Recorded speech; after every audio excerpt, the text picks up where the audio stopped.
않습니다. 우리의 시간은 하나님의 것입니다.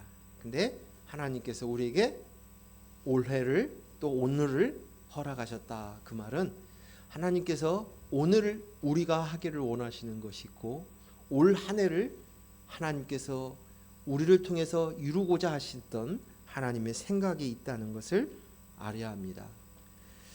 그리고 그 일은 내가 하나님을 잘 섬기는 것, 교회 일을 열심히 하는 것, 또 하나님의 사람답게 내가 잘 사는 것이 아니라 내가 어떤 존재인가를 깊이 인식하는가, 그리고 그 인식 속에서 고백하는 일이 우리가 해야 될 일인 줄로 믿습니다.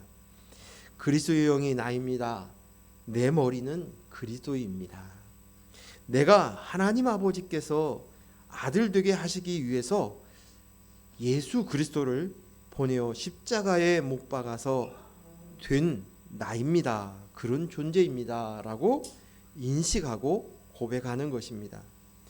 이 일을 올해도 잘할 수 있기를 바랍니다. 그러면 이 말을 하면 그러면 그것만 하면 됩니까? 그 일만 하면 됩니까? 내가 어떻게 행동하고 어떻게 행위해야 되는지 그것은 무엇입니까? 라고 질문할런지도 모릅니다. 하지만 이것은 자연스러운 것입니다. 뭐가 자연스러운가? 그것은 하나님의 아들입니다. 그리스도의 영이 나입니다. 내가 하나님의 아버지의 아들입니다. 라는 것을 알면 그것을 인식하게 되어지면 삶은, 생활은, 행동은 그냥 따라오는 거예요. 그래서 그것을 아는 만큼 우리는 살고 누릴 수 있게 되는 것입니다. 어떤 규범이나 규칙, 율법으로 살지 않고 이제 우리는 알아서 사는 것입니다. 하나님이 주신 새해 하루하루를 이렇게 하나님이 원하시는 그 일을 하며 살기를 원합니다. 지난번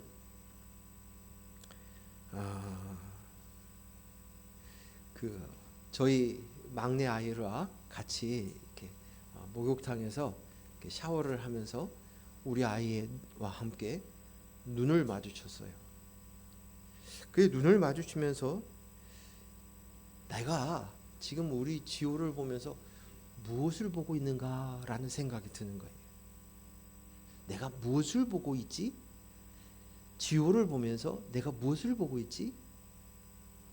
또 다르게 얘기하면 내 자신을 보면서 나는 무엇을 보고 있는가? 하나님을 향해서 내가 무엇을 보면서 하나님을 보는가? 그런 생각들을 하였습니다.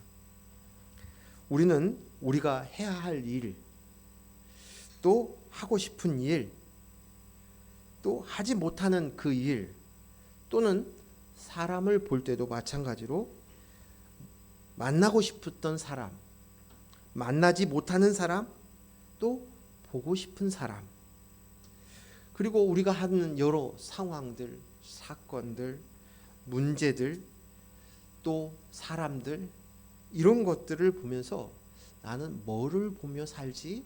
뭐를 보며 그 사람을 바라보고 있지? 라는 생각을 했습니다.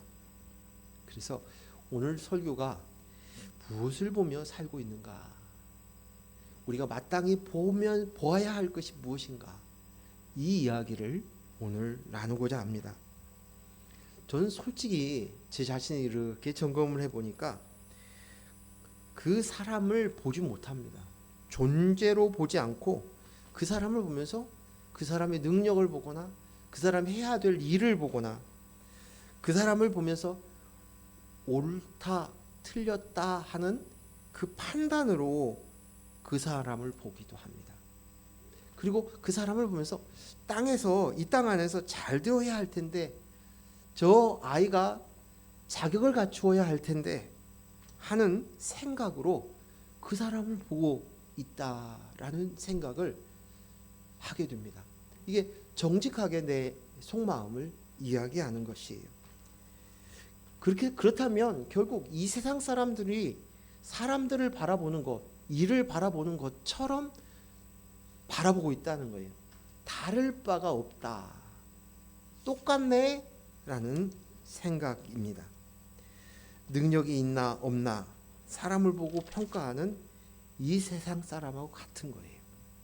그 사람이 무엇을 가졌나 안 가졌나 라는 물질주의적인 생각으로 보고, 또 그 사람이 어떤 조건을 가지고 있나 아닌가로 평가하는 마음으로 보고, 어떤 사람이 성과를 이루었어, 성공을 이루었어, 저 사람은 이루지 못했네 하는 성공주의, 성과주의로 사람을 보고, 사람이 가지고 있는 어떤 유모, 그 사람이 가지고 있는 학식이나 학벌, 그 사람의 배경, 어느 지역 사람인가, 그 사람이 남자인가 여자인가, 저 사람이 젊은 사람인가 늙은 사람인가, 나보다 나이가 많은가 아닌가, 이 기타 등등으로 평가하고 있는 것입니다. 이것은 이 세상 사람들의 보편적인 시각이에요. 모든 사물을 이런 눈으로 봅니다. 결코 이상하지 않습니다. 이런 생각을 하면서 문득 드는 생각이 어떤 생각이냐면, 제가 그 신학교 다녔을 때, 전도사 시절에 신학교 2학년 때 서울에 있는 목동에 있는 교회에 전도사로, 교육전도사로 처음 가게 되었습니다. 그래서 그곳에 가서 제가 맡은 부서가 어린이 초등부 맡는 전도사였어요. 그래서 잘 사역을 잘하고 싶어서 아이들하고 잘 어울려서 놀기도 하고, 또 그 아이들한테 맛있는 것도 사주면서 그렇게 시간을 보냈어요. 근데 틈만 나면 아이들하고 같이 어울렸는데, 가만히 보니까 아이들이 따로따로 노는 거예요. 그러네. 그래서 보니까 따로따로 노는 것이 무슨 차이일까라고 보니까, 사는 동네에 따라서, 그 목동 아파트 단지들이 고가의 아파트들이 많지 않습니까? 그래서 그렇게 무리지어서 나간다, 가는구나, 그렇게 어울리는구나, 그렇게만 생각을 했어요. 근데 그래도 좀 서로가 어울릴 수도 있잖아요. 근데 왜 저러지 하는 생각을 가졌는데, 어느 날 선생님이 그 이야기를 해주는 거예요. 아이들이 아파트 평수에 맞춰서 어울린다는 거예요. 50평대 아파트에 있는 애들, 40평대에 어울리는, 30평대에 어울리는, 제일 작은 평수가 28평이었거든요. 그 아이들끼리 어울린다는 거예요. 저는 좀 충격이었습니다. 아마 그 아이들이 그렇게 나누는 것은 그 아이들의 잘못만은 아닐 거예요. 그 아이들이 가지고 있는 그 생각이 들어온 것은 분명히 어른들로부터 왔을 것이고, 좀 더 직접적으로 얘기하면 부모의 생각들이, 교회에 다니고 있는 성도들이 대부분 부모인데, 그 생각들이 어느 순간에 들어와서 그렇게 나누고 있었습니다. 물질주의적인 생각이, 능력주의적인 사고방식이 그들 안에 그대로 유전되고 있었던 것입니다. 인본주의적인 생각 사고가 교회에 다니고 있지만, 그 중에 집사님 자녀도 있고 장로님 자녀들도 끼어 있었을 텐데 똑같다는 거예요. 다르지 않았다는 것입니다. 제가 그곳에 그 장기 임대 아파트가 한 군데 있었어요. 교회에서 멀리 떨어지지 않아서 이 아이들이 제가 섬기는 그 교회에 왔어요. 근데 가만히 보니까 이 아이들이 나이를 먹으면서 학년이 올라가면서 점점 숫자가 줄어드는 거예요. 꽤 많은 아이들이 저학년 때는 같이 다니더니 학년이 올라가면서 하나씩 빠져나가는 거예요. 너무 가슴이 아팠어요. 가슴이 아팠어요. 그래서 그때부터 제 생각에, 나는 교회를 개척하면 장기 임대 아파트, 이런 서민 아파트에서 개척을 했으면 좋겠다라는 생각이 그때 들어왔다는 것입니다. 교회나 세상이나 다를 바 없는 똑같은 눈을 바라보며 살고 있는 우리의 모습입니다. 우리 아니 구체적으로 얘기하면 나의 모습이 그 속에 있는 것입니다. 우린 이런 세상에서 하나님 앞에서 잘 살려면 정신을 똑바로 차리고 살아야 합니다. 그렇지 않으면 그 속에서 쓰나미에 휩쓸리듯이 휩쓸리며 살아갈 수밖에 없습니다. 내 속에 어떤 철학이나 소신, 뚜렷한 가치관, 기준, 기독교적인 의식, 하나님에 대한 역사의식, 이것이 없으면 우리는 세상 사람들과 다를 바 없이 휩쓸려 갈 수밖에 없습니다. 그래서 지난주 말씀이 의식 있는 그리스도인에 대해서 말씀을 나누었던 것이지요. 한 번 더 읽겠습니다.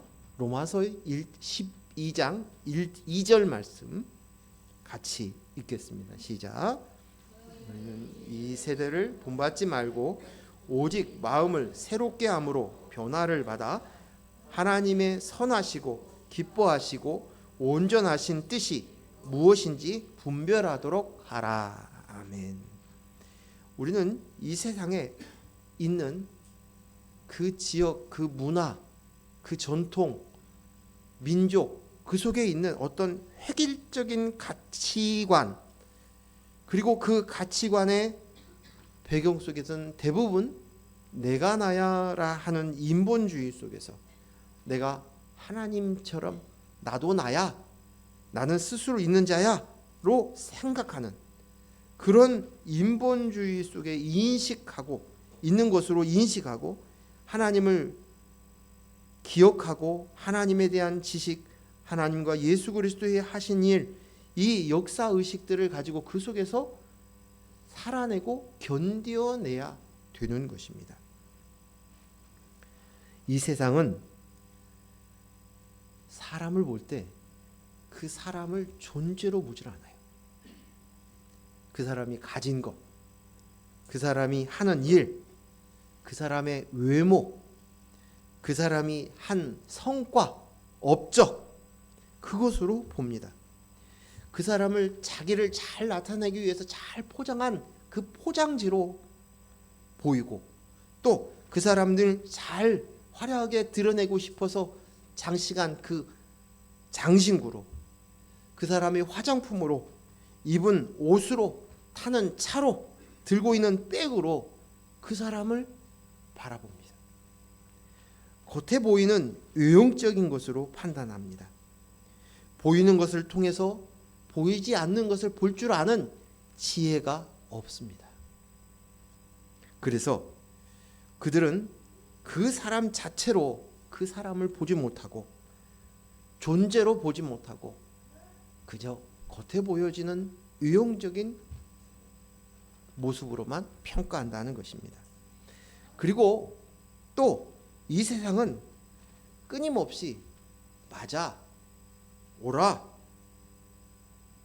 틀렸어, 잘못됐어 라는 생각 속에서 사로잡혀서 평가하며 삽니다.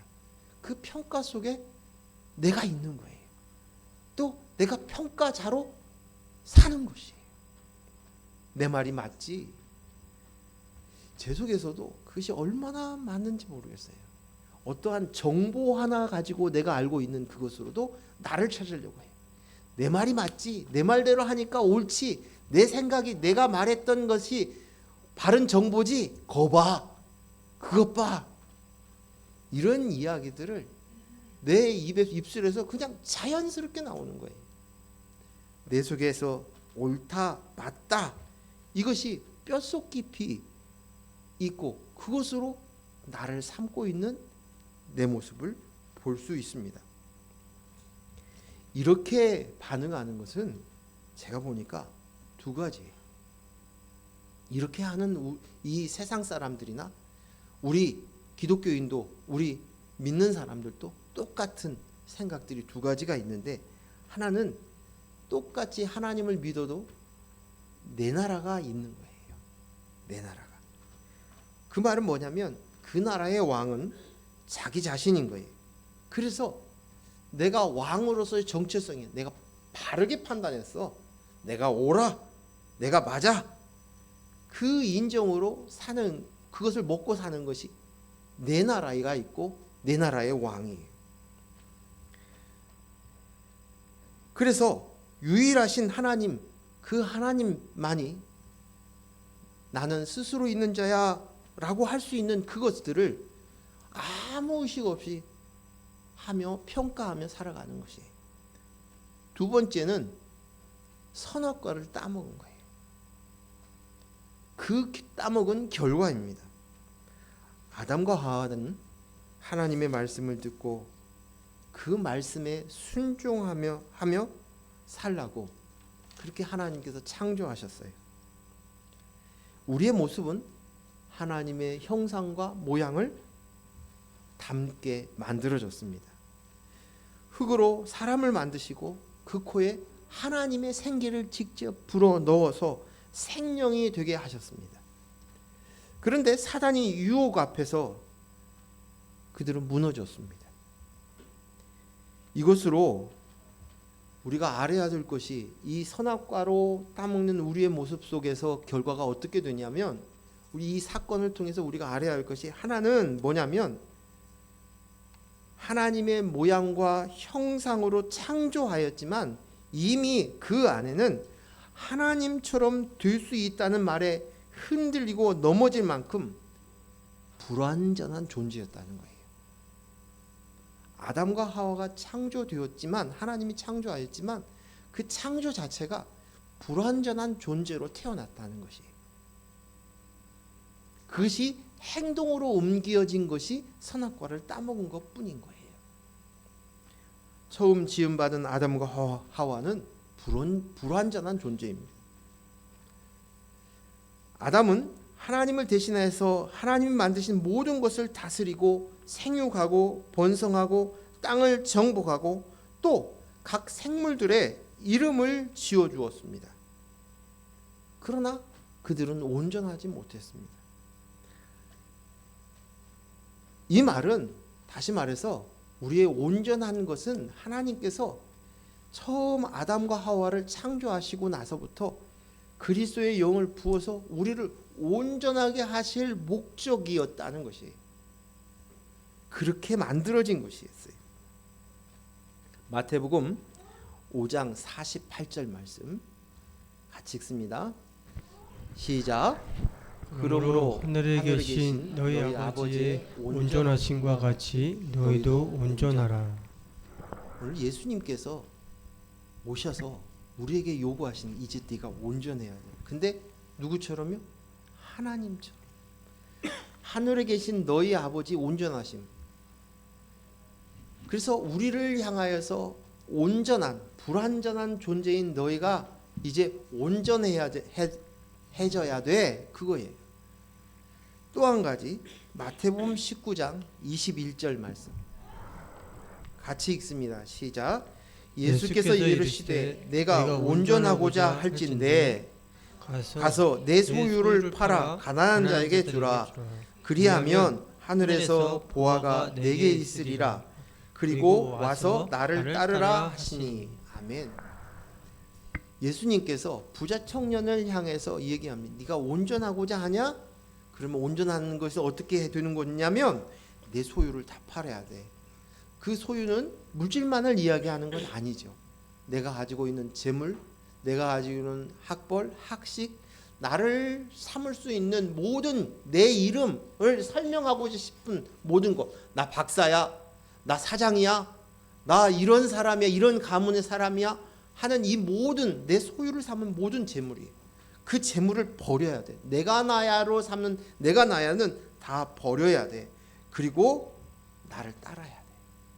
나를 따르라고. 그러면 하늘에서 보화를 준다.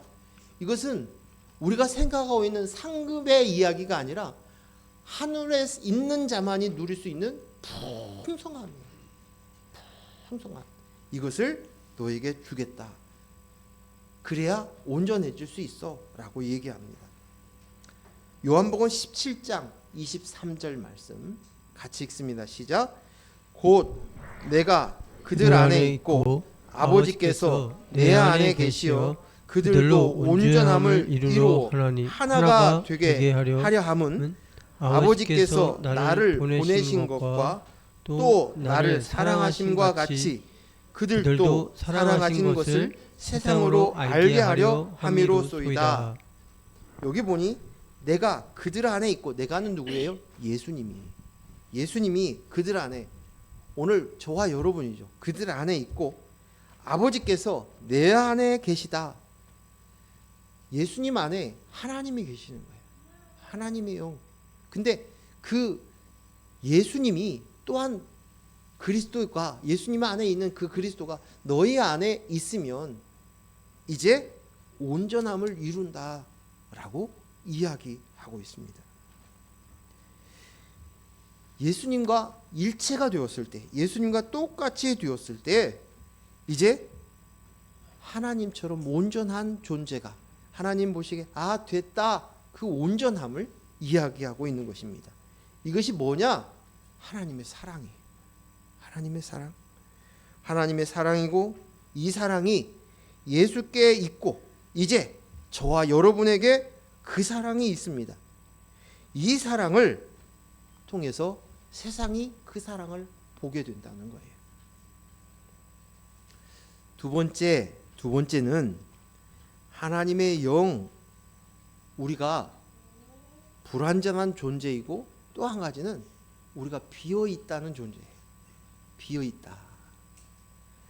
하나님의 영, 성령, 그리스도의 영이 없는 자들은 근본적으로 하나님 보시기에 비어 있는 존재, 빈 그릇이라는 거예요.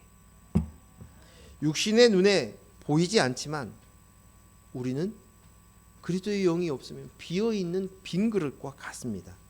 머리이신 그리스도가 없으면 머리 없는 몸뚱이만 있는 거예요. 그러면 짐승처럼, 이성 없는 짐승처럼 영혼, 육, 그 중에서 그 혼이 지성과 감정과 의지, 그 지정의가 머리 노릇하면서 자신들이 받은 육신의 DNA에 따라서, 그 육신의 DNA라는 것은 뭐냐면 부모의 피를 통해서 유전되어 있는 여러 기질, 그런 것뿐만 아니라 세상의 가치관, 생각들, 그 상태들, 방식들, 이런 것들을 따라서 그것으로 인해서 법을 삼아서 맞다, 틀리다, 그것을 나누는 거예요. 하나님 노릇하며 사는 것입니다. 그러나 근본적으로 그것은 빈 깡통이에요. 빈 깡통, 비어 있습니다. 공허합니다. 구멍 뚫린 전대와 같은 우리의 모습입니다. 학개서 1장 6절 말씀 읽겠습니다. 같이 읽습니다. 너희가 많이,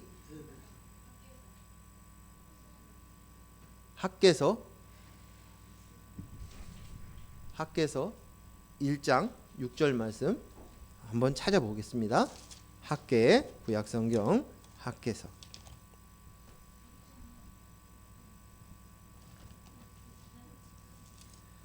1장 6절 말씀, 1310쪽에 있습니다. 같이 읽습니다. 학개서 좀 찾아볼까요? 이제 습관이 돼서 성경을 안 보고 이제 스크린만 보니까 학개서 1장 6절 시작. 너희가 많이 뿌릴지라도 수확이 적으며 먹을지라도 배부르지 못하며 마실지라도 흡족하지 못하며 입어도 따뜻하지 못하며 일꾼이 삭슬 받아도 그것을 구멍 뚫린 전대에 넣음이 되느니라. 아멘. 아무리 먹어도요, 마셔도요, 만족이 없어요. 배부름이 없다는 거예요. 풍족함이 없다는 거예요. 그래서 너희 상태가 어떤 상태니? 이제 아니, 구멍 뚫린 전대와 같다. 이렇게 이야기하고 있습니다.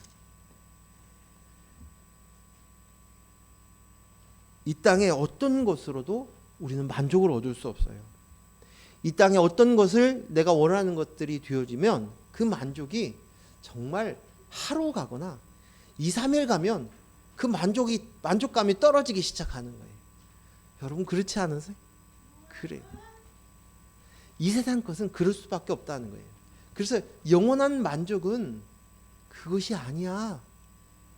바로 네가 성전되어야 돼. 이 이야기예요. 이 이야기가 학개서의 말씀이에요. 자, 인생에 대해서 정의해 놓고 설명해 놓은 것이 솔로몬이 쓴 전도서입니다. 이 전도서의 처음 시작은 어떻게 시작하냐면 1장 2절, 전도서 1장 2절 같이 읽습니다. 시작. 전도자가 이르되 헛되고 헛되니 모든 것이 헛되다. 헛되다는 말이 몇 번 써졌습니까? 이 전도서의 첫 부분에 모든 성경의 앞부분이 주요 그 성경의 핵심을 얘기하고 있어요. 그런데 여기 보니까 5번이나 쓰고 있어요. 헛되고 헛되며 헛되고 헛되니 모든 것이 헛되도다. 전도서의 시작이 이거예요.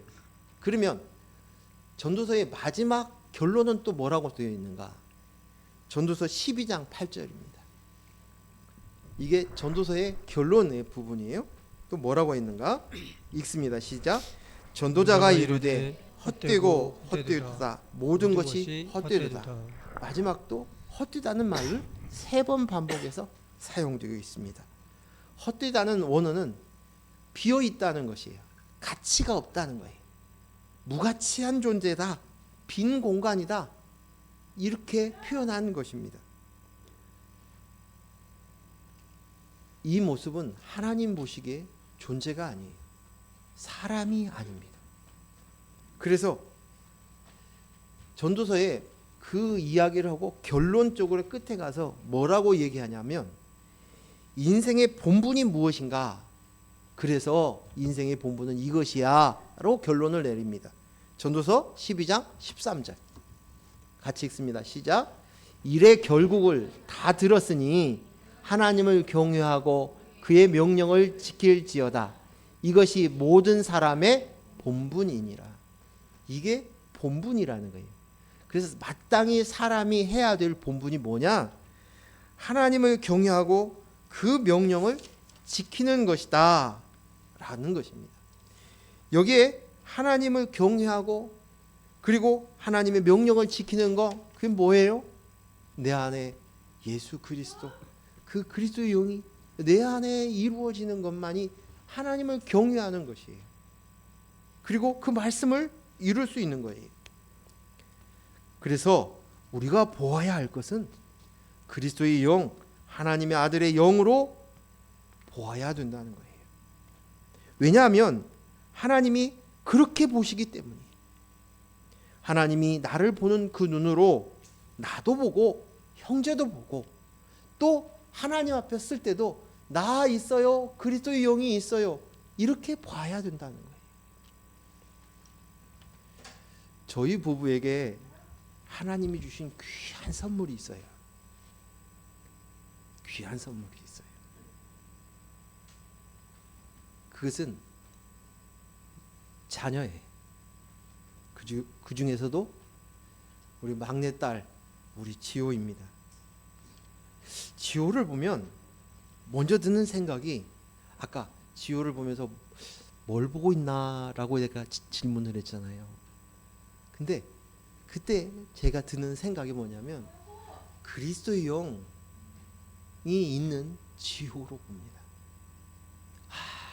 지호의 모습 속에 그리스도의 영이 있지, 그리스도의 영이 있는 하나님의 성전이지, 그릇이지, 그리스도의 영 지호, 이렇게 바라봅니다. 이것이 처음부터 그랬던 건 아니죠. 근데 이것이 이루어져요. 객관적으로 얘기했을 때 조금 더 얘기하면 큰애나 둘째보다도 셋째인 이 지호를 볼 때 이 생각이 더 쉽다는 거예요. 지호는 뭐 보시다시피 지능지수도 어린 아기와 같아요. 말도 못하고 자기 의사 표현도 서툴어요. 그냥 애기예요. 나이가 22, 23 이렇게 되었어도 똑같아요. 그래서 그 아이를 보면서 그냥 그리스도의 영이 있는 성전이 있네, 이 인식이 바로 되어지는 것이 어떤 조건, 무엇을 해야 되는데, 뭘 이루어야 되는데, 뭘 가져야 되는데, 제가 갖추어야 되는데, 뭘 해야 되는데, 이런 것이 안 되고 그냥 그리스도의 영이 있는 성전인 지호로 보아지는 거예요. 존재로 보아지는 거예요. 사람을 존재로 보는 거예요. 공부 잘하는 자식, 공부 못하는 자식, 이것이 아니에요. 노래를 잘하고 재능이 있고 성격이 좋은 자식, 그렇지 못한 자식, 이것이 아니에요. 그냥 존재로 그리스도 영이 있구나, 그리스도의 영이 있는 우리 딸이구나, 하나님이 주신 귀한 선물이에요. 그래서 이 인식, 이 훈련들이 그냥 자연스럽게 되어지기에 좀 더 잘 깨뜨릴 수 있는 방법이었던 것 같습니다. 그래서 저희 부부에게는 최고의 선물이에요. 최고의 선물이다. 모든 자녀들이 최고의 선물이지만, 그러나 지호를 통해서 이 부분에 대해서는 하나님이 우리 부부를 깨뜨리기 위해서 하나님이 주신 최고의 선물이구나 하는 생각을 갖습니다. 자, 그래서 이제 본문 말씀을 가지고 말씀을 정리하고 마치겠습니다. 마태복음 22장 오늘 읽었던 말씀이에요. 37절에서 40절 말씀만 같이 한 번 더 읽겠습니다. 읽습니다. 예수께서 이르시되 내 마음을 다하고 목숨을 다하고 뜻을 다하여 주 너의 하나님을 사랑하라 하셨으니 이것이 크고 첫째 되는 계명이요 둘째로 그와 같으니 내 이웃을 내 자신같이 사랑하라 하셨으니 이 두 계명이 온 율법과 선지자의 강령이니라. 아멘. 바리새인들이, 율법사들이 예수님을 시험하기 위해서 시험하려고 하는 의도가 있었다는 거예요. 테스트하는 거예요. 율법 중에 어느 계명이 큽니까? 라고 묻습니다. 그런데 이 계명 앞, 이 질문에서 예수님께서 하나님을 사랑하는 것이다 라고 대답하면서 이 대답을 이렇게 하셨는데, 이 말 속에는 이 율법사 바리새인들이 이 질문을 한 곳에서는 그의 정체성이 어떤 상태인가, 상황이 어떤 상태인가를 알 수 있는 것이 두 가지예요. 하나는 뭐냐?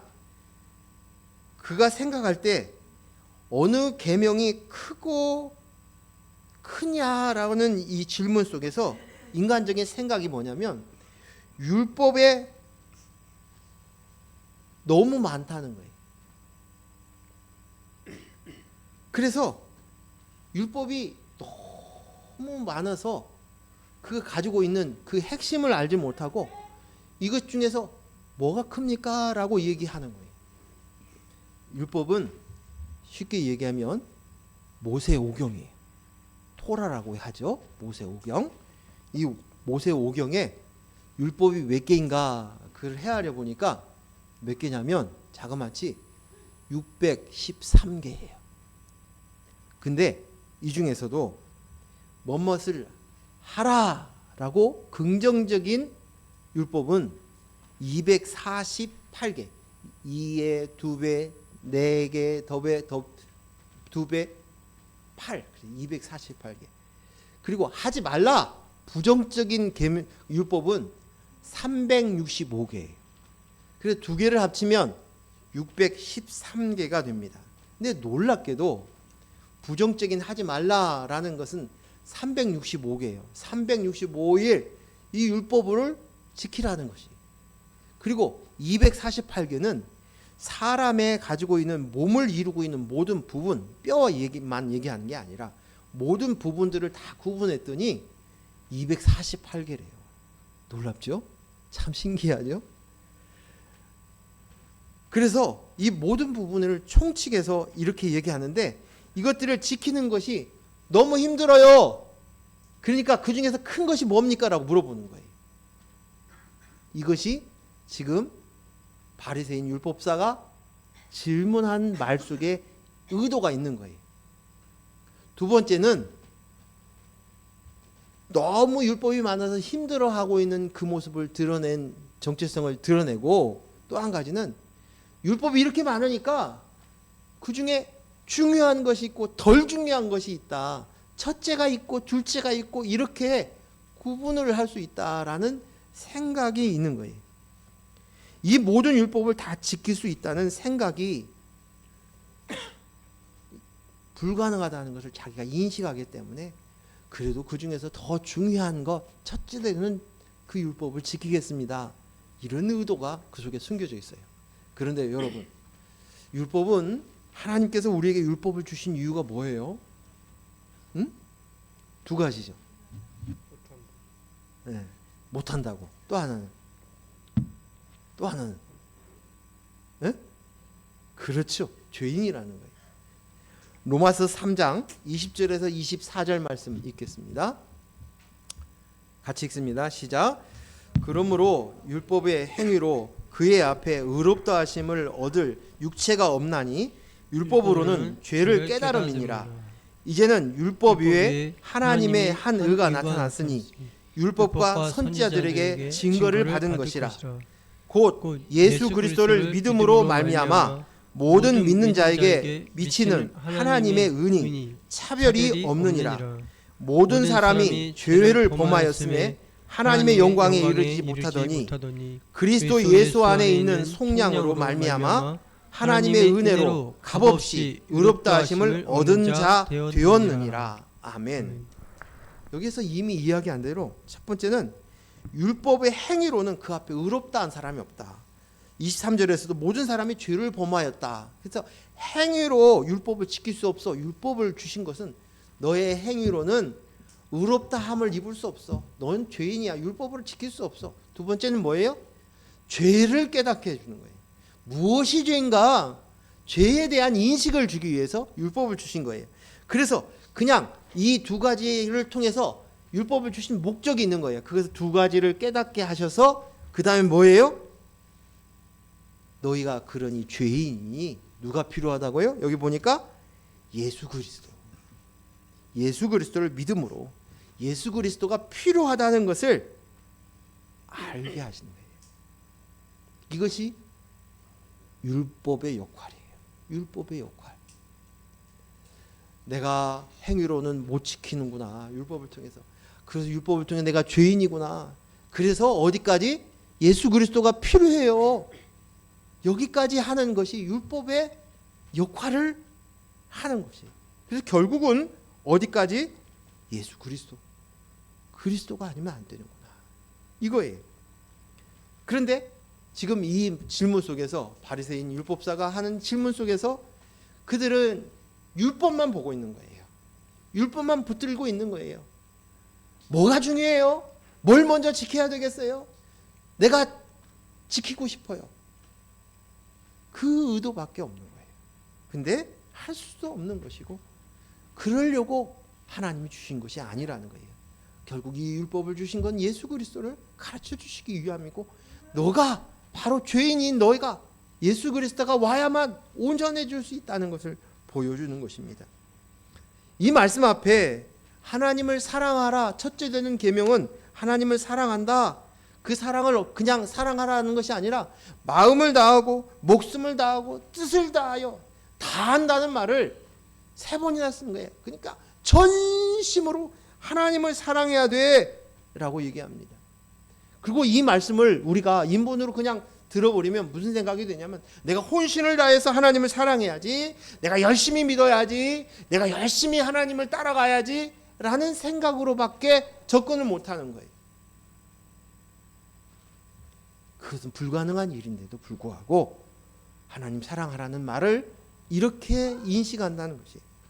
그런데 그 말씀이 아니라 인본으로는 하나님을 사랑할 수 없어요. 내가 나야가 있고 내 나라가 있는 그 가운데서 인본이 있는 내 나라가 하나님을 사랑한다는 것은 말 자체가 성립될 수 없다는 거예요. 목숨을 다해서 마음을 다해서 뜻을 다하여서 하나님을 사랑한다는 것은 인본으로는 갈 수 없어요. 그것을 우리가 알아야 돼요. 하나님을 사랑한다는 것은 인본을 가지고 있는 인간으로서는 불가능합니다. 그리고 여기서 그 사랑은 성경에 사랑은 하나님께 속한 것이다.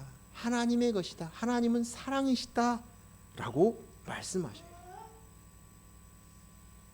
그리고 또 하나님은 영이셔요. 육체로 몸으로 오셨던 것은 그것은 우리에게 사람에게 보이시고 오신 것은 내가 되셔서 나를 위해서 대신 십자가에 못 박혀 죽으셨던 예수 그리스도. 2000년 전의 사건이에요. 하나님은 영이셔요. 요한복음 4장 24절 같이 읽습니다. 시작. 하나님은 영이시니 예배하는 자가 영과 진리로 예배할지니라. 하나님은 영이십니다. 그래서 너희가 할 때 하나님은 영이시니까 영과 진리로 예배해야 된다. 예배는 진정한 사랑하는 자만이 할 수 있는 거예요. 이 영은 뭐냐? 영은 뭐냐? 그리스도의 영, 성령으로 거듭난 영을 얘기하는 거예요. 하나님의 영이신 그리스도가 없으면 예배할 수 없다는 것이. 그래서 그리스도의 영이 납니다. 이것이 바로 예배예요. 그리스도의 영이 내 안에 있습니다. 그리스도의 영이 나입니다. 그리스도의 영과 연합된 하나 된 나입니다. 이것이 하나님이 받으시는 예배예요. 두 번째 진리는 뭐예요? 진리는 예수 그리스도예요. 하나님께서 성경을 통해서 보면 아브라함 때부터 약속한 메시지가 있어요. 뭐예요? 메시아예요. 메시아. 내가 너에게 이렇게 풍족한 거 줄 거야. 그 한 사람이 누구야? 예수 그리스도. 이걸 보내줄 거야. 보내줄 거야. 그래서 드디어 예수님이 오셨어요. 그리고 예수님이 십자가에 못 박혀 죽으셔서 우리를 이제는 구속하셨어요. 구원하셨어요. 그러니까 이것으로, 이 진리로만 하나님께 예배할 수 있는 거예요. 예수 그리스도의 십자가, 예수 그리스도가 내가 되셔서 십자가에 못 박혀 죽으셨다는 이것으로만 하나님이 예배를 받으시는 거예요. 내가 이렇게 헌신했어요. 내가 이렇게 수고했어요. 이것이 아니라는 거예요. 자, 그러면 그래서 사랑이 무엇인가? 요한일서 4장 7절에서 11절까지입니다. 같이 읽습니다. 사랑하는 자들아, 우리가 서로 사랑하자. 사랑은 하나님께 속한 것이니 사랑하는 자마다 하나님으로부터 나서 하나님을 알고 사랑하지 아니하는 자는 하나님을 알지 못하나니 이는 하나님은 사랑이십니다. 하나님의 사랑이 우리에게 이렇게 나타난 바 되었으니 하나님이 자기 독생자를 세상에 보내심은 그로 말미암아 우리를 살리려 하심이라. 사랑은 여기 있으니 우리가 하나님을 사랑하는 것이 아니요 하나님이 우리를 사랑하사 우리 죄를 속하기 위하여 화목제물로 그 아들을 보내셨음이니라. 사랑하는 자들아, 하나님이 이같이 우리를 사랑하였은즉 우리도 서로 사랑하는 것이 마땅하도다. 아멘. 하나님은 사랑이 사람에게는 없어요. 그럼 우리가 사랑할 수 있는 것은 그 하나님의 사랑이 내 안에, 하나님의 사랑을 주셔서 우리를 깨닫고 그 사랑이 내 안에 있어야만 사랑할 수 있는 존재라는 거예요. 하나님의 사랑이 어떻게 나타나느냐, 들춰냈느냐, 보여줬느냐, 그게 뭔지 알아? 독생자 예수 그리스도를 피조물인 사람의 모습으로 오시어서 죄인 되셔서, 죄인이 내가 되셔서 화목제물이 되어서 십자가에 못 박혀 죽으신 거예요. 즉 십자가에 죽으심으로 내가 죄 사하여졌고 그리스도의 영을 주시어서 아들이 되게 하신 것입니다. 이 말은 하나님의 DNA가, 그 피가, 하나님의 그 씨가 내 안에 들어온 거예요. 우리의 신랑이, 우리의 사랑의 신랑이 예수 그리스도예요. 그분으로부터 씨를 받았어요. 뭐예요? 그리스도예요. 그 DNA를 우리가 받은 거예요. 그래서 우리는 그분의 신부, 그분의 사랑을 받음으로 내가 이제 사랑을 깨달은 거예요. 그리고 그 사랑을 내가 잉태했어요. 임신한 자예요. 이게 바로 사랑이에요. 이게 사랑이에요. 이 사랑이 하나님이 아버지시군요. 내가 아들의 영 씨를 받은 아들이군요. 이것입니다. 이것이 하나님을 사랑하는, 이것이 되었어야만 전심이 되는 거예요. 마음을 다하고 뜻을 다하고 목숨을 다하고가 이것으로만 가능한 것이 그리스도의 영은 나입니다.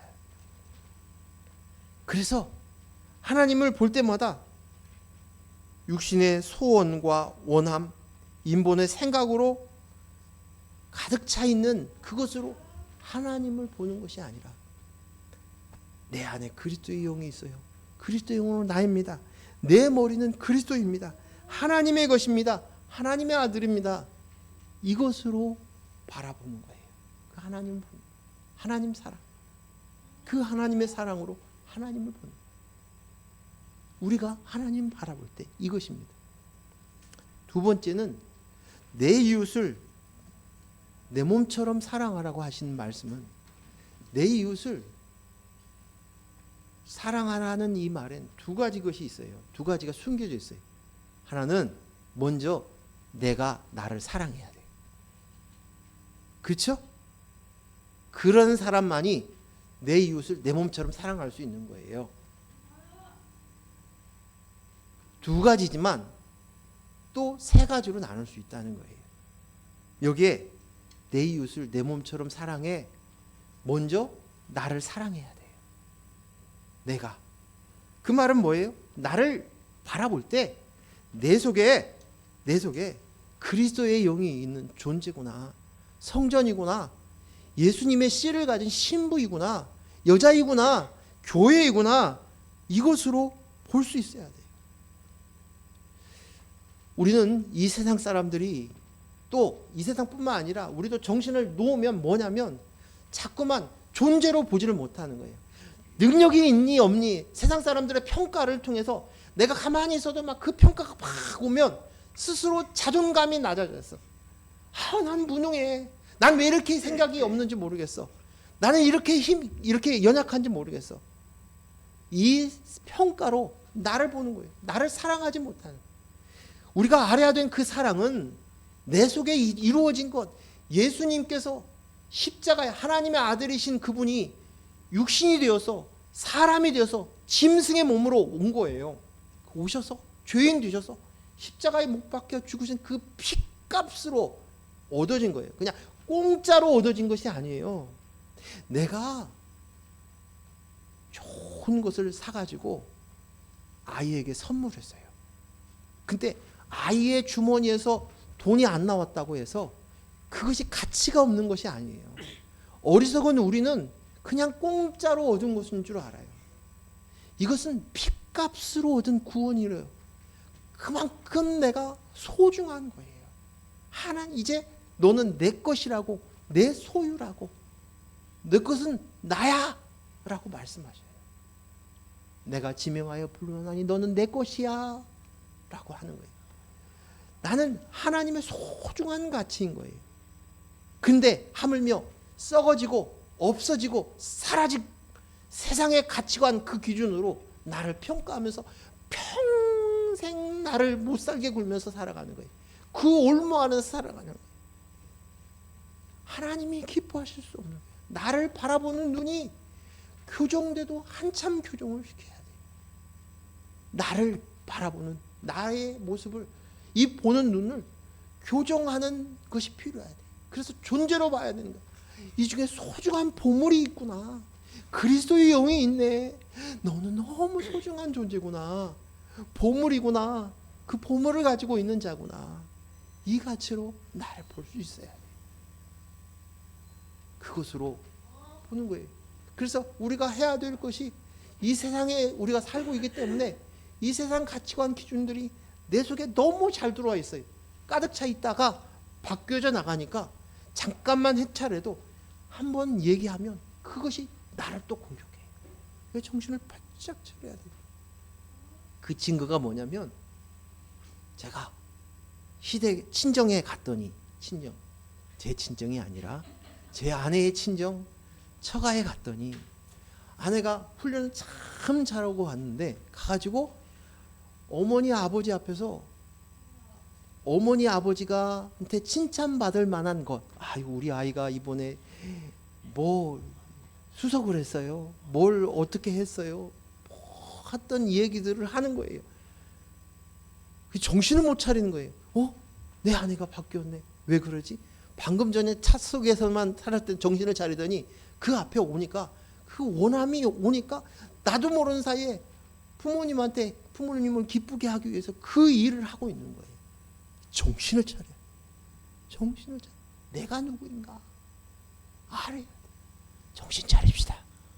정신을 차려야 돼. 똑바로 차려야 돼요. 그래서 봐야 돼요. 그리고 이제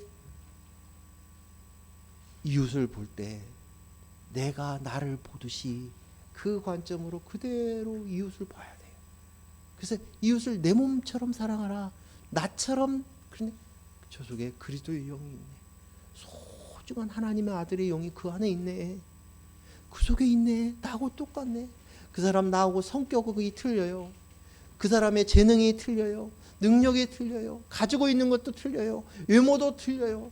다 틀려요. 다 틀리지만 본질을 보니까, 존재를 보니까 그리스도의 영이 있어. 아들이 있어. 이것으로 보는 거예요. 이것으로 보는 거예요. 이제 말씀을 정리합니다. 여러분은 뭘 보고 사십니까? 하나님을 바라볼 때도, 나 자신을 바라볼 때도, 이웃을 바라볼 때도, 혹 세상 사람들이 바라보는 그 눈으로 여전히 내 자녀를 바라보고, 내 배우자를 바라보고, 내 이웃을 바라보고 있고, 또 하나님 앞에 서서도 그러냐는 것이죠. 이것들을 우리가 수정하면서 정신을 차리며 똑바로 바라봐야 될 줄로 믿습니다. 그리고 이렇게 하셔야 돼요. 우리는 이 땅에 살고 있는지라 하나님 앞에 나오면 그것이 먼저 생각나지 않고 하나님 앞에 똑바로 난 그리스도 영이 납니다. 이것이 생각의 전환이 잘 안 돼요. 오면은 이것도 필요하고요, 저것도 필요하고, 뭐 또 해줬으면 좋겠고요, 뭐 또 했으면 좋겠어요. 내 원함이 올 때마다 비법이 있어요. 어떻게? 그냥 올려드리세요. 올려드리세요. 그냥 성도들을 바라보거나 아니면 내가 어떤 것이 원함이 있다면 하나님 이것이 필요한데요. 하나님 뜻대로 이루어 주세요. 하나님 이것으로 딱 끝나야 돼요. 그냥 이 원함을 꽉 십자가에 못 박혀 죽어야지 이렇게 행하지 마시고 그냥 올려드리고 그 다음에 딱 끝내요. 거기서. 그리고 그리스도 영이 납니다로 들어갔을 때 뭐예요? 예배를 할 수 있는 거예요. 하나님 앞에 나가는 예배자로 쓸 수 있는 거예요. 내 자신도 마찬가지예요. 하나님 앞에 쓰려면 내가 신부이군요, 그리스도의 영이 납니다, 이 가치로 가기 전에 내 마음의 생각들이 뭣도 필요해요, 뭣도 뭐해요, 나는 이게 뭐가 부족해요, 뭐가 있어요, 이 생각이 내 안에 올라올 때마다 그때마다 올려드리세요. 그냥 하나님 이 상황이 그래요. 근데 한 번 올려드렸는데 또다시 그것이 또 올라오면 또 올려드려. 간단하게.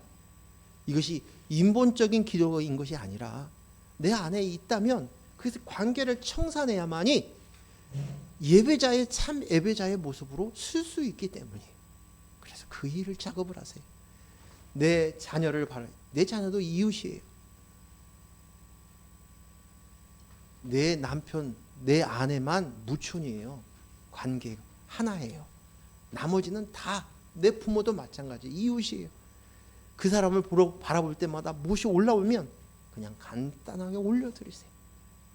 하나님이 주시는 것이, 하나님은 그 사람에 대한 생각을 갖고 계십니다. 계획을 갖고 계십니다. 하나님이 주시는 것이 가장 좋은 것인 줄로 믿습니다. 그 믿음으로 그냥 올려드리세요. 그리고 끝! 하고 나는 그리스도의 영이 납니다로, 저 형제 안에 그리스도의 영이 있네요, 저 교회가 있네요, 그 눈으로 볼 수 있는 저 여러분 되기를 원합니다. 기도합니다. 하나님 감사합니다. 오늘 주신 말씀을 통해서 올 한 해도 세상을 바라보는 눈, 하나님을 바라보는 눈, 나를 바라보는 눈, 형제를 바라보는 눈이 바르게 볼 수 있는 눈이 있게 하여 주시옵소서. 나는 그리스도의 영으로 된 나입니다. 예수님의 이름으로 기도했습니다. 아멘.